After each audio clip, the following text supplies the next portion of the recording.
Okay, so let's start with the big news. The engine's in. Woohoo! Pretty miraculous. I did that yesterday. So it was it's about 3 hours of work to kind of whittle it in there and make sure it fits and get the new engine mounts. Get my finger out of the way. Get the engine mounts put in there and get everything hooked up properly. So with my cherry picker. So as you can see, still need to put the exhaust in. The exhaust headers are sitting right there. So we're going to do some test fits of those today, and we're going to do some test fits of the new 5-speed transmission from Tremec. So pretty excited about that. If you can see, I actually went with a hydraulic throwout bearing. So I needed to do all the measurements and setting of that last week, which was pretty fun and educational. So got all the bolts and everything I need to make that install.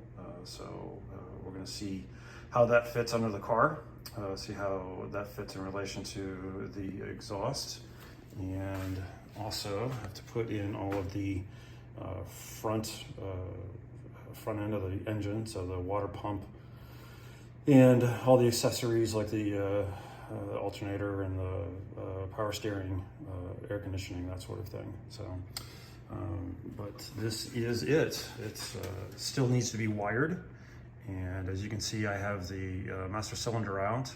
The valve cover on this side was hitting the proportioning valve.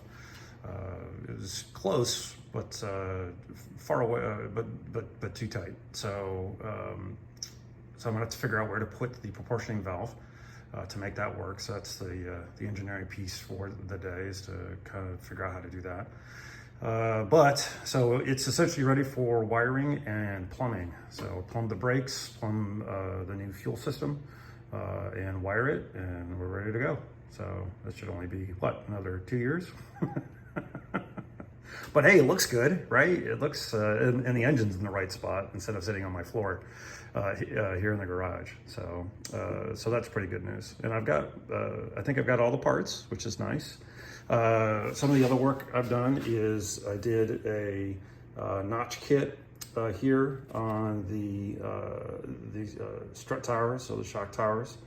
So this used to go from here down to there in kind of a straight line, which made it really tight for the exhaust. There is, I think, one set of exhaust headers that work in that application, and I wanted some more optionality. So I went ahead and did this notch kit. So cut everything out, and the kit is just basically this flat piece of metal that's pre-bent, and then these support pieces. And then just welded all that in on this side and on the other side, and did the same thing over here on the driver's side. So as you can see, it gives a lot more room, gives it hopefully the headers enough room to clear all that steering linkage. So that'll be part of that test fitting I mentioned, which is pretty exciting. And then I can also get the radiator back in here, plumb all of the cooling. I've got a variety of sensors I need to install with the electrical setup, etc. But it's getting there. Also, I installed, oh, you can't really see it, so you can see it a little bit, is drop spindles. So the brakes attach to the spindle, and the spindles where the hub attaches to the spindle is now 2 inches higher than it used to be. So it actually lowers the body of the car. I had it down when I put the engine in yesterday. I had it off of the lift, and it looked a lot better. So I don't know if I can steer it though. So that'll be fun to figure out. The interior is still out of it, pending wiring and some of the plumbing. So. And of course, I just took out the master cylinder today and have to get that back once I figure out where to put that proportioning valve.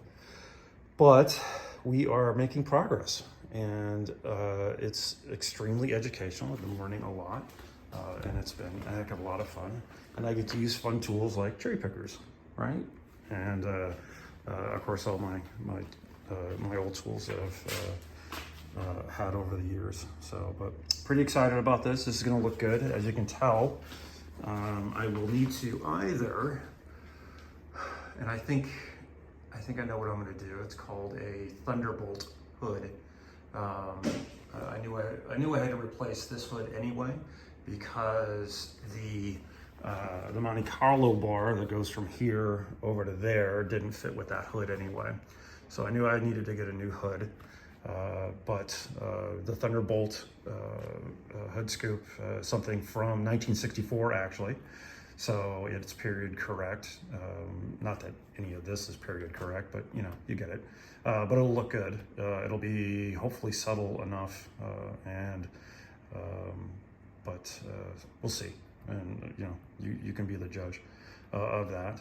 But all of this has to get final installed, etc. So I'm off to it, and I'll give you another update when I get further along. Okay, talk to you soon. Love you.